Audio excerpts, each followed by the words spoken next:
Perkenalkan, nama saya Ferdian Jason. Saya merupakan mahasiswa dari Universitas Internasional Batam, Fakultas Ilmu Hukum. Nah, pada kesempatan ini saya akan men-sharing ataupun berbagi informasi seputar mengenai hukum administrasi negara. Nah, apakah itu hukum administrasi negara? Hukum administrasi negara adalah sebuah cabang dari ilmu hukum yang pelajari mengenai tindakan-tindakan dalam penyelenggaraan sebuah negara. Nah, hukum ini juga dikenal sebagai hukum tata usaha negara atau hukum tata pemerintahan. Nah, pada kesempatan ini saya akan men-sharing atau berbagi informasi kepada teman-teman semua 4 topik dari hukum administrasi negara. Nah, 4 topik ini adalah, yang pertama adalah putusan, kedua adalah kedudukan pemerintahan, ketiga adalah AAUPB ataupun asas-asas pemerintahan umum pemerintahan yang baik, dan keempat adalah pelindungan hukum. Nah, kita mulai. Mari kita bahas dari yang pertama, yaitu keputusan. Nah, di dalam keputusan ini saya akan bahas 4 poin utama, yaitu yang pertama adalah unsur-unsur keputusan dalam tata usaha negara. Yang kedua adalah apakah keputusan tata usaha negara harus dalam bentuk formal. Nah, yang ketiga, apakah jika pejabat tata usaha negara tidak mengeluarkan keputusan dianggap sebagai keputusan. Nah, keempat, apakah yang dimaksud dengan konkret, individual, dan final.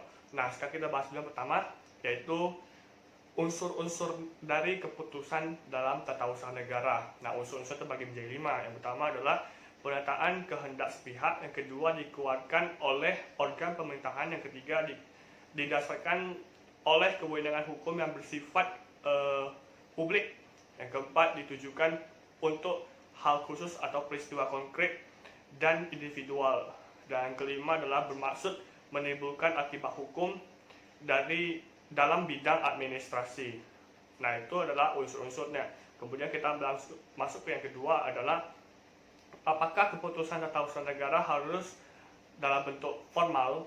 Nah, keputusan tata usaha negara tidak harus dalam bentuk formal sebagaimana diatur dalam pasal 1 angka 3 UU nomor 5 tahun 1986, yaitu dinyatakan bahwa syarat keputusan tata usaha negara itu harus dalam bentuk tertulis. Jadi bukan berarti harus formalnya. Nah, hanya bentuknya saja harus tertulis. Jadi walaupun keputusannya dalam berupa notes atau memo dapat dikategorikan juga jadi suatu penetapan tertulis yang dapat digugat apabila sudah jelas dikeluarkan oleh badan atau pejabat tata usaha negara, maksud serta mengenai hal apa saja isi putusan tersebut, kepada siapa tulisan itu ditujukan, dan apa yang ditetapkan di dalamnya harus jelas, yaitu bersifat konkret, individual, dan final, dan menimbulkan suatu akibat hukum bagi seseorang yang melanggar hukum perdata tersebut.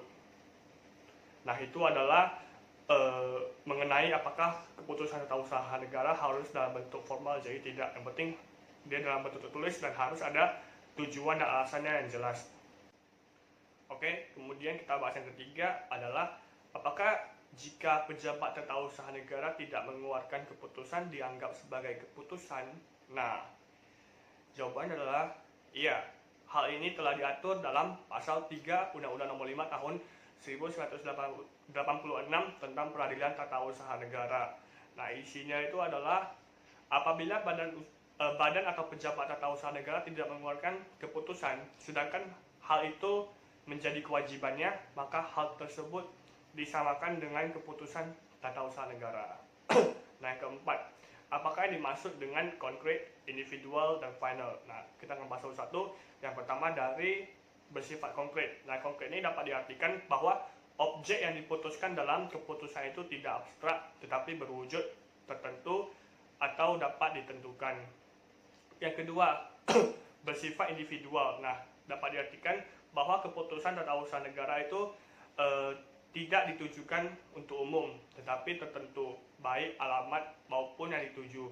Kalau yang tuju itu lebih dari satu orang, ya maka tiap-tiap individu harus dicantumkan namanya dalam keputusan tersebut. Nah, yang ketiga itu bersifat final. Artinya adalah keputusan tersebut sudah definitif ya. Jadi keputusannya tidak lagi memerlukan persetujuan dari instansi-instansi lainnya. Karena keputusan ini sudah menimbulkan akibat hukum apabila kita langgar. Nah, itu adalah seputar mengenai keputusan. Nah, kita akan next lanjut bahas yang kedua adalah kedudukan pemerintahan. Nah, di sini saya akan bahas 4 poin, yaitu pengertian dari pemerintah, kedua adalah unsur-unsur tindakan pemerintah, yang ketiga kedudukan pemerintah dalam ranah hukum. Nah, yang keempat adalah perbedaan tindakan hukum publik dan tindakan hukum private. Nah, kita akan mulai dari yang pertama, yaitu pengertian pemerintah. Nah, apakah itu pemerintah? Pemerintah adalah suatu organisasi yang memiliki kekuasaan dan otoritas untuk membuat dan menerapkan hukum serta undang-undang di wilayah tertentu, baik satu negara ataupun masing-masing provinsi ya, karena masing-masing provinsi dan wilayah itu memiliki otoritasnya masing-masing. Nah, yang kedua adalah unsur dari tindakan-tindakan pemerintah. Di sini unsurnya adalah yang pertama, tindakan yang dilakukan dalam rangka pemeliharaan kepentingan umum. Yang kedua, tindakan yang dilakukan didasarkan pada norma wewenang pemerintahan. Yang ketiga, tindakan tersebut berorientasi pada tujuan tertentu berdasarkan hukum. Nah, jadi tindakan yang dilakukan oleh pemerintah itu tidak boleh sembarangan karena ada norma-norma yang mengatur dan juga harus ada tujuan yang jelas yang berdasarkan hukum. Nah, kemudian ketiga kita akan bahas mengenai kedudukan pemerintah dalam ranah hukum. Nah, dibagi menjadi dua, yaitu ranah hukum publik dan private. Nah, apa perbedaan antara dua itu? Nah, perbedaannya hanya terletak pada tindakan hukum dan akibat yang ditimbulkan. Kemudian, apa sih perbedaan tindakan hukum publik dan tindakan hukum private? Nah, tindakan hukum publik adalah tindakan-tindakan hukum yang dilakukan oleh penguasa dalam menjalankan fungsi pemerintahan, sedangkan tindakan hukum private adalah tindakan-tindakan hukum yang dilakukan pemerintah dalam pergaulan keperdataan yang menimbulkan hak dan kewajiban. Nah, itulah seputar mengenai kedudukan pemerintahan. Nah, sekarang kita akan lanjut ke bab yang ketiga, yaitu asas-asas umum pemerintahan yang baik. Nah, mengapa asas-asas umum pemerintahan yang baik ini diperlukan? Nah, asas-asas umum ini dijadikan dasar dari tata cara dalam penyelenggaraan pemerintahan yang layak, yang dengan demikian penyelenggaraan pemerintah itu dapat menjadi lebih baik, lebih sopan, lebih adil, lebih terhormat, terus bebas dari ketidaklaziman penyalahgunaan wewenang dan dari tindakan sewenang-wenangnya. Nah, kemudian apa saja asas-asas dari AAUPB ini? Nah, dalam Undang-Undang Pasal 10 Nomor 30 Tahun 2014 itu merupakan undang-undang yang membahas AAUPB, dan berikut contoh-contoh asasnya itu ada 13. Yang pertama, asas kepastian hukum, asas keseimbangan, asas keamanan dalam mengambil keputusan, asas bertindak cepat, asas motivasi untuk setiap keputusan, asas tidak mencampur adukan kewenangan, asas permainan yang layak, asas keadilan dan kewajaran, asas kepercayaan dan menanggapi pengharapan yang wajar, asas meniadakan akibat suatu keputusan yang batal, asas pelindungan atas pandangan atau cara hidup pribadi, asas kebijaksanaan, asas penyelenggaraan dan kepentingan umum. Nah, apakah di Indonesia sudah hukum yang mengakomodirkan AAUPB?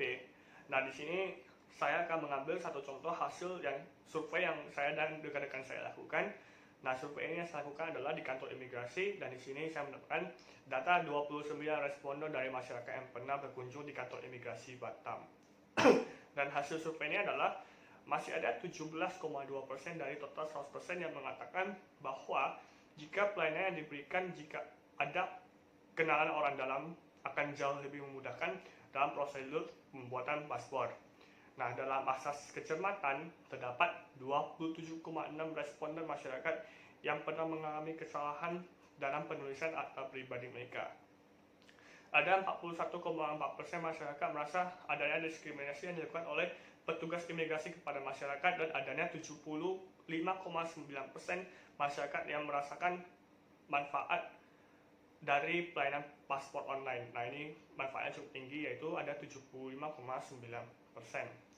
Nah, berdasarkan data yang saya peroleh dan teman-teman saya peroleh tersebut, praktek pelayanan kantor imigrasi Batam ini dianggap belum sepenuhnya memenuhi asas-asas umum pemerintahan yang baik. Namun, tidak semua staf imigrasi memberikan pelayanan yang buruk, hanya saja karena beberapa oknum yang tidak bertanggung jawab tersebut. Oke, sekarang kita sudah masuk ke bab yang keempat, perlindungan hukum dalam hukum administrasi negara. Nah, di sini macam-macam perbuatan pemerintah itu terbagi menjadi 3. Yang pertama adalah perbuatan pemerintah dalam bidang pembuatan peraturan perundang-undangan.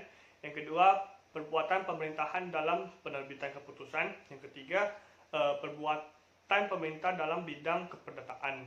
Nah, kemudian muncul suatu pertanyaan, yaitu apakah penguasa dapat melakukan PMH atau perbuatan melawan hukum? Jawabannya adalah tentu saja bisa. Penguasa dapat dianggap melakukan perbuatan melawan hukum apabila melanggar hak subjektif orang lain. Nah, dalam bidang perdata, kedudukan pemerintah dalam hal ini berbeda, tidak ada bedanya dengan seorang atau badan hukum perdata, sehingga pemerintah dapat menjadi tergugat ataupun penggugat. Nah, ini sesuai dengan pasal 27 Undang-Undang Dasar tahun 1945 yang menyatakan kesamaan kedudukan di muka hukum, dan kemudian pada pasal 1365 KUH Perdata yang berbunyi tiap perbuatan yang melanggar hukum yang membawa kerugian kepada orang lain, maka mewajibkan orang yang karenanya salahnya menerbitkan kerugian itu menggantikan kerugian tersebut. Nah, kemudian ada perlindungan hukum dalam bidang publik. Nah, dibagi menjadi 2. Yang pertama adalah perlindungan hukum preventif, dan kedua adalah perlindungan hukum represif. Nah, kita bahas yang pertama dulu, yaitu perlindungan hukum preventif. Yaitu memberikan rakyat kesempatan untuk mengajukan keberatan atau pendapatnya sebelum suatu keputusan pemerintah mendapat bentuk yang definitif. Nah, kemudian yang perlindungan hukum represif memiliki tujuan untuk menyelesaikan sengketa. Nah, prinsip perlindungan hukum ini terhadap tindakan pemerintah ini bertumpu dan bersumber dari konsep tentang pengakuan dan pelindungan terhadap hak-hak asasi manusia dan pengakuan dari negara tersebut. Oke, jadi demikianlah yang bisa saya sampaikan mengenai seputar mengenai hukum administrasi negara. Terima kasih sudah menonton video ini. Sampai jumpa di next video. Thank you.